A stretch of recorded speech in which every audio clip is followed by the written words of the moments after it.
Assalamualaikum warahmatullahi wabarakatuh. Perkenalkan saya Ajizul Samsudin Usman, LPM 190101335. Pada video kali ini saya akan mencoba untuk menjelaskan tentang bilangan bulat dan juga operasinya. Yang mana video ini saya buat untuk memenuhi tugas daripada mata kuliah matematika pada jenjang S1 PG mata kuliah matematika.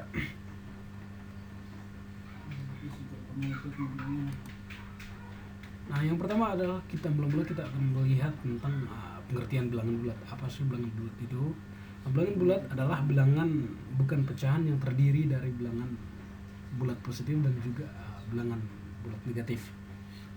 Bilangan bulat positif itu misalnya 1, 2, 3, 4, 5 dan seterusnya. Sedangkan angka 0 juga termasuk ke dalam golongan bilangan bulat positif. Kemudian bilangan bulat negatif. Bilangan bulat negatif itu terdiri dari min 5, min 4, min 3, min 2, min 1 dan seterusnya. Yang berikut adalah himpunan bilangan bulat. Himpunan bilangan bulat seringkali digambarkan sebagai A sama dengan buka kurung 4, min 4, min 3, min 2, min 1, 0, 1, 2, 3, 4 dan seterusnya. Tutup kurung. Di dalam bilangan bulat terdapat bilangan genap dan juga bilangan ganjil. Misalnya bilangan bulat genap itu min 6, min 4, min 2, min 1, 2, 4, 6 dan seterusnya. Kemudian bilangan bulat ganjil itu misalnya min 5, min 3, min 1, 3, 5 dan seterusnya. Kemudian bilangan yang apabila dibagi-bagi, bilangan bulat ini juga adalah bilangan yang apabila dibagi 2 tersisa min 1 atau 1. Kemudian kita melihat pada poin yang berikut, yakni operasi bilangan bulat. Yang pertama adalah operasi penjumlahan dan juga pengurangan. Yang pertama adalah penjumlahan. Di dalam operasi bilangan bulat penjumlahan itu ada beberapa sifatnya lagi yang perlu kita ketahui. Yang pertama adalah sifat komutatif. Sifat komutatif dapat disebut sebagai sifat pertukaran. Secara umum sifat komutatif ini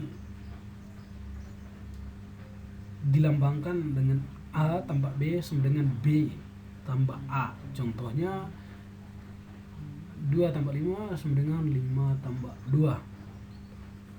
Kemudian sifat operasi penjumlahan yang kedua yakni sifat asosiatif.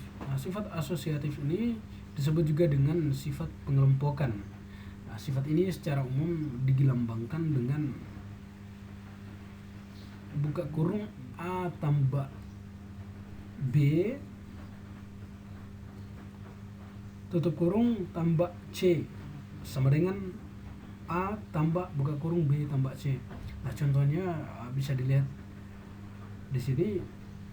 Misalkan 4 tambah 7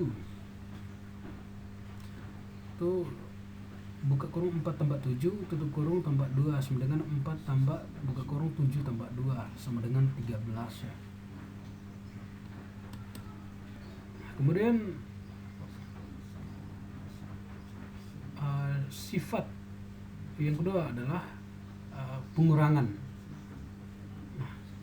Pengurangan ini adalah kebalikan dari penjumlahan ya.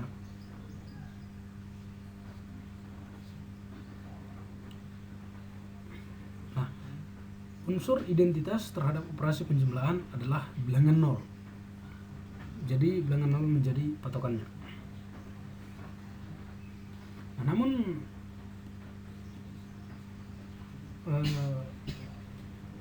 di dalam operasi pengurangan ini bisa kita berikan beberapa contoh. Semisal yang pertama B kurang B sama dengan A tambah buka kurung B tutup kurung, atau A kurang buka kurang min B tutup kurung sama dengan A tambah B, atau 2 kurang 1 sama dengan 2 tambah buka kurung min 1 sama dengan 1, atau 2 kurang buka kurung min 1 sama dengan 2 tambah 1 sama dengan 3.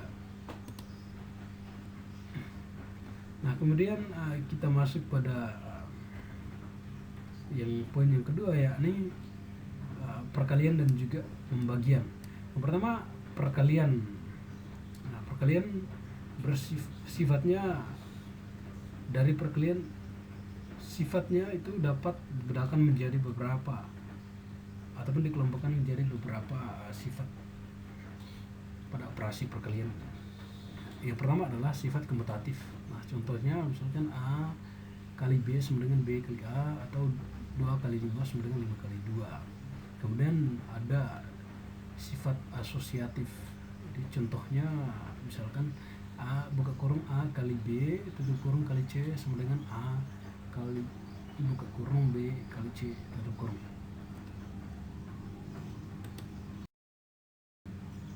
Yang sifat yang berikut adalah sifat distributif terhadap perkalian. Nah, contohnya misalkan A kali buka kurung B tambah C tutup kurung sama dengan A kali B tutup kurung tambah buka kurung A kali B tutup kurung. Atau misalnya 2 kali buka kurung 5 tambah 10 tutup kurung sama dengan buka kurung 2 kali 5 tutup kurung tambah buka kurung 2 kali 10 tutup kurung. Kemudian pada poin yang berikut, yakni pembagian, operasi pembagian pada bilangan bulat ya. Nah, pembagian dua bilangan yang pertama adalah pembagian dua bilangan bertanda sama. Contohnya nilai positif hasilnya 10 bagi 2 sama dengan 5. Nilai ini dibagi negatif hasilnya positif. Misalnya min 10 bagi min 2 sama dengan 5. Nah kemudian sifat daripada operasi pembagian yang kedua, yakni pembagian dengan tanda yang berbeda. Contohnya nilai positif dengan negatif hasilnya negatif. Saya beri contoh, misalkan 15 bagi min 3 sama dengan min 5.